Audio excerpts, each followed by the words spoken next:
ফজরের নামাজের পর থেকেই শুরু হয় জীবনযুদ্ধ। এই এলাকার মানুষের অনেক কষ্টে জীবনযাপন করতে হয়। মাথার ঘাম পায়ে ফেলে পরিশ্রম করে সারা দিন।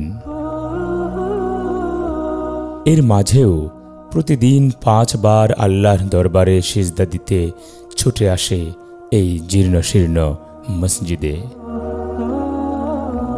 টিন, বাঁশ আর কাঠ দ্বারা তৈরি মসজিদটিতে সূর্যের তাপে অতি গরম, আবার সামান্য বৃষ্টি হলে টিনের চালের ছিদ্র দিয়ে পানি ঝরে।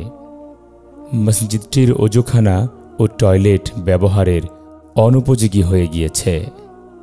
সমস্যা মনে করেন আঙ্গর এই যে মসজিদের বাথরুমের করে খুবই সমস্যা। হ্যাঁ, পেশাবখানার সমস্যা, পেশাবখানা ভাঙাচুরা, বইয়া পেশাব করার জায়গা নাই, অজুখানার ব্যবস্থাও নাই। অজুখানা এই ছোট্ট একটা অজুখানা, এটা অজু করতে পারা যাইতেছে না। নিচের প্লটটা ফাটিয়ে গেছে, প্লটটা ফাটিয়ে গেছে, ফাটার মাঝে বইয়া নুমাজও পড়া যায় না।